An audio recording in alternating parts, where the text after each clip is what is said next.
आइए देखते हैं, मजा आएगा। अभी मजा आएगा ना भिड़ो। 70% मुर्शिदाबाद, 55 से ज्यादा प्रतिशत मालदा, तो जहां 50% से अधिक हो जाएंगे वैसे प्रोवोक होंगे क्या मुसलमान? अब कहीं अगर मुसलमान 50% हैं तो हम उछलने क्यों लगते हैं भाई इतना ज्यादा? वो भारतीय नहीं है क्या? उनमें भारतीयता का डीएनए नहीं है क्या? हमें उन पर यकीन नहीं है क्या? हम उनको हमेशा देशद्रोही, देश खिलाफ, पाकिस्तान परस्त बताने की कोशिश क्यों करते हैं? ये जो नैरेटिव है, ये इस देश को तबाह कर रहा है। मैं अपने मित्र हर्षवर्धन जी को बता देना चाहता हूं कि बिहार के अंदर, उत्तर प्रदेश के अंदर तमाम हजारों की संख्या में छात्र सड़क पर उतरते हैं। क्या सारे मुसलमान है क्या? वो क्या उनकी वजह से लॉ एंड ऑर्डर की प्रॉब्लम हो रही है क्या? ये जो बड़े बड़े बाबा जो गिरफ्तार हो रहे हैं, जो महिलाओं का शोषण कर रहे हैं, ये किस जाति के लोग हैं, किस धर्म के लोग हैं? ये लक्ष्य बीजेपी का क्या होता है आज तक हमको नहीं समझ पाया। हमको दक्षिणपंथी लक्ष्य नहीं समझ में आता है, सच बता रहा हूं ऑनेस्टली। ये 4 बार पूरे इतिहास में घोषित है कि वामपंथियों से भाजपाइयों ने, जनसंघियों ने हाथ मिलाया। 67, 71, 77, 89 और पिछले 48 घंटे में केरल में इतने आरोप लग रहे हैं कि विजयन और मोदी सबसे नजदीक हैं। जिस तरीके की बयानबाजी हिमंता बिश्वा शर्मा कर रहे हैं, अगर इस देश के अंदर वाकई में लोकतंत्र होता, अब तक वो जेल के अंदर होते, सड़ रहे होते, जमानत नहीं मिलती उनको। लेकिन वहां हमारे चुनाव आयोग को ना तो दिखाई पड़ता है, ना सुप्रीम कोर्ट उसका संज्ञान लेता है। A few moments later. मालिक वो देखो। तो आपके हिसाब से जजों का घेराव करने वाले लोगों के साथ क्या होना चाहिए आशुतोष? बिल्कुल कार्रवाई होनी चाहिए कानून के तौर पे, बिल्कुल कार्रवाई होनी चाहिए। लेकिन आप जनता का भी ख्याल रखिए। आज की तारीख में जो दिल्ली के अंदर, बंगाल में काम करने वाले लोग हैं, आप उनके बीच जाके पूछिए, आपको पता चल जाएगा। वो बेचारे बंगला बोलने से डरते हैं कि कहीं ऐसा ना मुझे घुसपैठिया समझ दिया जाए। तो ये माहौल क्यों बना है? इसकी कोई जवाबदेही होनी चाहिए ना। ये कि हम और कई लोग ऐसे कह रहे हैं। मैं तो कई लोगों को जानता हूं जिनके अपने घरों के लोग वापस बंगाल इस बीच में कम से कम 2-2, 3-3 बार जा चुके हैं, क्योंकि उनको डर है कि अगर मेरा कार्ड नहीं बनेगा तो हो सकता है अच्छा आशुतोष, लेकिन वो जो शंकाएं थी सारी की प्रक्रिया चुनाव से पहले पूरी नहीं हो पाएगी, लग तो राय हो जाएगी। जैसे मैंने बताया 52 लाख केस तो निपटा दिए जजों ने सारे दिन रात काम करके। कब हो गया ये? और ऐसा लग रहा है अपील का जो प्रोसेस है वो भी पूरा हो जाएगा आशुतोष। देखिए, अपील का प्रोसेस तो ट्राइब्यूनल के पास जाएगा। ट्राइब्यूनल कितना वक्त देगा? आप आनंद फानन में कल निपटा दो तो बात अलग है। मैं फिर एक बात कहना चाहता हूं, मुझे इस पूरे मामले में सुप्रीम कोर्ट की भूमिका पर गहरी आपत्ति है। मैं फिर इस बात को जिम्मेदारी के साथ कहता हूं। क्यों मैं कह रहा हूं? जब सुप्रीम कोर्ट के पास एसआईआर गया था, उसको पॉइंट ऑफ लॉ पर डिबेट करना था, उसकी कॉन्स्टिट्यूशनलिटी पर डिबेट करना था। उसका काम एग्जीक्यूटिव नहीं, उसका काम गवर्नेंस का नहीं है। उसको यह तय करना था कि एसआईआर जो इलेक्शन कमीशन कर रहा है वो कानूनी तौर पर सही या गलत है। और उसकी आपातकालीन स्थिति को समझते हुए 10 दिन के अंदर उसकी सुनवाई करके उस पर फैसला करना चाहिए था। बिहार का चुनाव खत्म हो गया है। अगर मान लीजिए कल सुप्रीम कोर्ट को यह लगता है कि बिहार के अंदर जो एसआईआर हुआ था, जो कारण था जिसकी वजह से एसआईआर में गए थे, वो कानूनी रूप से सही नहीं है, तो फिर बिहार के चुनाव का क्या होगा? वह क्या सीन है? हर्षवर्धन त्रिपाठी, हर जी आपसे शुरू कर रहे हैं। ये आशुतोष कह रहे हैं ये एसआईआर जो जल्दबाजी में हुआ, उसी की वजह से लोग इतना प्रवोक हो गए कि उनको ये जजों का घेराव भी करना पड़ा और इस तरह का उग्र विरोध करना पड़ा। अल्टीमेटली बॉटम लाइन ये है कि जिम्मेदार इलेक्शन कमीशन केंद्र सरकार है और सुप्रीम कोर्ट की आपत्ति भी है उनकी। मानिक जी, अभी 31 मार्च 2026 बीती है और बरसों से जो वामपंथी आतंकवाद का नासूर देश में पल रहा था, नक्सलवाद के तौर पर, उसे खत्म करने में हमारी फोर्सेज को सफलता मिली। वहां भी इसी तरह की बात होती थी कि बिजली नहीं पहुंची, सड़क नहीं पहुंची, पानी नहीं पहुंचा, विद्यालय नहीं पहुंचे, विकास नहीं। इसलिए वो लोग प्रोवोक हो गए और सब बंदूक लेके खड़े हो गए। मर गए ऐसे बंदूक लेके खड़े होने वाले। अरे कैसा चमन जैसा बात करता है। पश्चिम बंगाल में 700 जुडिशियल ऑफिसर्स को रिव्यू के लिए लगाना पड़ा। जरा आप सोचिए, कल्पना कीजिए, इसका मतलब आप समझते हैं? यानी एडमिनिस्ट्रेटिव कोलैप्स हो गया। हम उनको एसडीएम, एडीएम, डीएम लेवल के लोग नहीं दे पाए। क्यों नहीं दे पाए? क्योंकि ममता बनर्जी को किसी पर भरोसा नहीं, ममता बनर्जी के ऊपर किसी को भरोसा नहीं। ये हालात बन गए। और ये कहां हुआ? ये कालियाचक, मालदा जिले में। मालदा कौन सा जिला है? पश्चिम बंगाल में 2011 की जनगणना में 27% मुसलमान। अब जितने हो गए होंगे, 15 साल और बीत गया है। जनगणना अब शुरू हो गई है, चूंकि आशुतोष जी कह रहे थे संयोग से शुरू हो ही गई है। अब जाके एन्यूमरेशन फॉर्म भर सकते हैं ऑनलाइन। 70% मुर्शिदाबाद, 55 से ज्यादा प्रतिशत मालदा, तो जहां 50% से अधिक हो जाएंगे वैसे प्रोवोक होंगे क्या मुसलमान? अभी बदत है भाई, अभी बदत है। अब कहीं अगर मुसलमान 50% हैं तो हम उछलने क्यों लगते हैं भाई इतना ज्यादा? वो भारतीय नहीं है क्या? उनमें भारतीयता का डीएनए नहीं है क्या? हमें उन पर यकीन नहीं है क्या? हम उनको हमेशा देशद्रोही, देश खिलाफ, पाकिस्तान परस्त बताने की कोशिश क्यों करते हैं? ये जो नैरेटिव है, ये इस देश को तबाह कर रहा है कि मालदा में अगर 50% मुसलमान हो गए अच्छा तो ठीक वहां है पे आशुतोष, आतंकवादी गतिविधि ओके होगी। वन सेकंड ये सरकार करना मैं चाह रहा हूं आशुतोष बस 2 शब्द उस भीड़ के लिए कह दीजिए जिसने जजों को बंधक बना लिया था 9 घंटे के लिए, सिर्फ इसलिए कि वो कह रहे हैं जितने नाम काटे गए वापस जोड़ो। 2 शब्द कह दीजिए उनके लिए बस।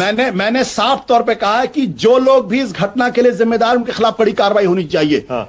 भीड़ पूरी तरीके से जिम्मेदार नहीं है। हाँ। जिन्होंने ये जो भीड़ को उकसा रहे थे, जिन लोगों के नेतृत्व में काम हुआ, उनके खिलाफ कार्रवाई होनी चाहिए। दूसरी बात मैं बता दूं, ये जो प्रोवोकेशन की बात करते हैं ना, ये देश अगर प्रोवोक नहीं होता महात्मा गांधी की वजह से, तो देश आजाद भी नहीं होता। ओके हर्ष जी बोलिए, उसके बाद आगे जा रहा हूं। लोकतंत्र ये देश आजाद इसलिए हुआ क्योंकि ब्रिटिशर्स की पॉलिसी के खिलाफ हिंदुस्तान के लोग प्रवोक हुए, उनको अपने अधिकारों की लड़ाई लड़ रहे थे। ठीक है, ओके हर्षवर्धन। महात्मा गांधी के नेतृत्व में देश आजाद हुआ। ये दरअसल एंटी डेमोक्रेटिक नैरेटिव बनाने की कोशिश है कि इस देश के अंदर कहीं भी कोई सड़क पे ना निकले, कोई अपनी बात ना करे, लोकतंत्र को खत्म करने का प्रयास है। ओके हर्ष जी बोलिए। देखिए, सबसे पहले तो ये कि पता नहीं आशुतोष जी को इतना बुरा क्यों लग गया। मुझे तो वामपंथी भी पसंद है, मेरे मित्र भी हैं, सबका सम्मान करता हूं। मैं तो आशुतोष जी का भी सम्मान करता हूं, भले वो देश विरोधी जो लोग हैं उनके साथ किसी तरह से खड़े नजर आए। अब अगर इनको मुफक्करुल इस्लाम वो देश विरोधी नहीं लग रहा है, वो आतंक की हरकत करता नहीं लग रहा है, बम फोड़ना ही थोड़ी ना होता है। लेकिन चलिए मैं 2 और तथ्य बता देता हूं। अब ये देखिए, अब ये तो फैक्ट है ना सर, अब ये बौद्धिक बेईमानी वाला तो जमाना रहा नहीं कि कुछ लोग तय करेंगे सर। क्या कहना क्या चाह रहे हैं भाई आप? जहां मुस्लिम 50% के ऊपर आबादी होती है, वहां क्यों इस तरह की कानून व्यवस्था की समस्या आती है, नंबर 1। दूसरा, भारत में जहां जहां कम्युनिस्ट मजबूत हुए या सत्ता में हुई, एक राज्य है त्रिपुरा, हत्याएं हुई, हिंसा हुई, पॉलिटिकल वायलेंस वहीं हुआ। दूसरा राज्य है केरल, हत्या हुई, हिंसा हुई, पॉलिटिकल वायलेंस यहीं हुआ। तीसरा राज्य है पश्चिम बंगाल। अब सर फैक्ट बोलेंगे आप, उस पर भी नाराज हो जाएंगे, चीखने लगेंगे, तो फिर इससे क्या चलेगा सर? और यही तो फांसीवादी मानसिकता है कि हमारी तरह नहीं सोचोगे तो नक्सली बनेंगे, गोली मार देंगे। सर उस वाले प्रोवोकेशन से मत करिए सर, ये अच्छा नहीं लगता है सर, ये ठीक नहीं है। आप गांधी जी की बात कर रहे थे। अरे 3 लोग और हैं, अभी बाद में आ जाऊंगा दोबारा। 3 लोग और हैं। पहुंच गए। एक मिनट मैं अपने मित्र हर्षवर्धन जी को बता दे मैं अपने मित्र हर्षवर्धन जी को बता देना चाहता हूं कि बिहार के अंदर, उत्तर प्रदेश के अंदर तमाम हजारों की संख्या में छात्र सड़क पे उतरते हैं। क्या सारे मुसलमान हैं क्या वो? यही नहीं, अभी और सुनिए। क्या उनकी वजह से लॉ एंड ऑर्डर की प्रॉब्लम हो रही? क्या ये जो बड़े बड़े बाबा जो गिरफ्तार हो रहे हैं, जो महिलाओं का शोषण कर रहे हैं, ये किस जाति के लोग हैं, किस धर्म के लोग हैं? ये इन पे हमारे मुंह से आवाज क्यों नहीं निकलती? ओके हर्षवर्धन जी 30 सेकंड्स पे आगे जाओ। आवाज क्यों नहीं निकलती? अगर यही कोई मौलाना होता तो अब तक टीवी में डिबेट चल रही होती, जबरदस्त टीवी डिबेट चल रही होती। 30 सेकंड। अगर मानक ने उस नीच खरात के ऊपर बहस की होती ना, तो मैं कहता उसको जूते मारो, उस नीच खरात पर अगर मानक जी। लेकिन मानक जी ने तो बहस दूसरी की है। आप भटक क्यों जाते हैं सर? इतना आपको तर्क तथ्यों की कमी होते हुए मैंने नहीं देखा। ऐसे असहाय हो जाना कि जो मुद्दा है उसको छोड़ के भाग खड़े होते हैं। मैं नहीं मानता।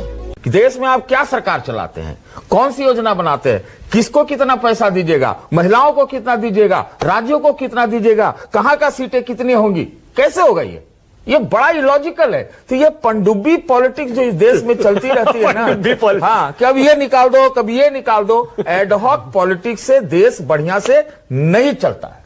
अरे महिला रिजर्वेशन पर कितनी बार हर पार्टी को कटघरे में खड़ा किया जाता है कि भाई वादे करते हैं, लाते नहीं। आपको एक बार ला दिए तब विरोध, नहीं, जल्दी ला रहे हैं तब विरोध। मैं एक बात और बता दूं, ममता बनर्जी उन नेताओं में से है जिसने यूनाइटेड फ्रंट की पार्टियों से लड़ाई मोल लिया था ये 33% रिजर्वेशन।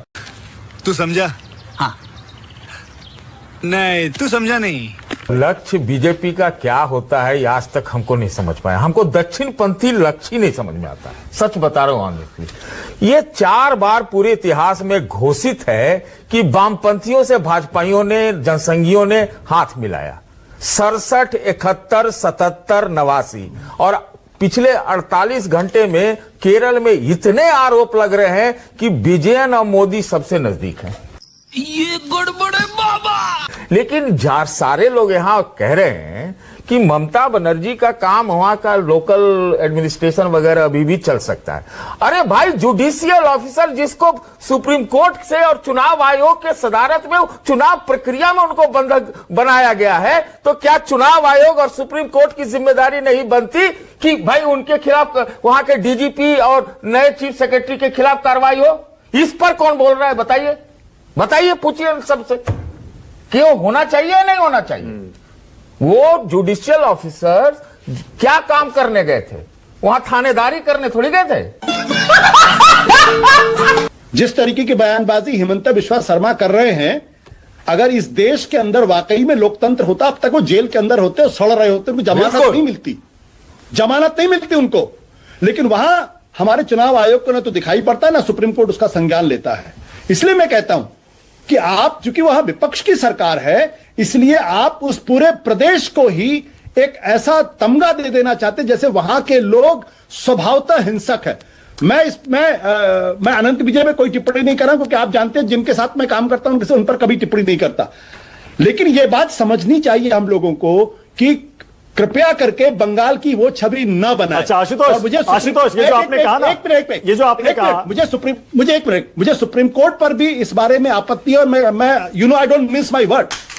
सुप्रीम कोर्ट ने ये कहा कि मोस्ट पोलराइज्ड स्टेट, मतलब आप एक स्टेट को पूरी स्टिग्मेटाइज के स्टीरियोटाइप करना चाहते हैं। जनता को आप मूर्ख समझना बंद कर दीजिए। आपने अभी थोड़ी देर पहले कहा कि भाई ममता से नफरत करते करते बंगाल से नफरत मत करिए। थोड़ा सुना सुना सा लगता है मुझे। हाँ, बिल्कुल सुना सुना सा लगता है। एग्जैक्टली सुना सुना सा लगता है। और मैं चाहता था कि आप इसको टिप्पणी करें। आशुतोष, ये मैं सुनता आ रहा हूं पिछले 5 साल 10 सालों से, 11 साल से।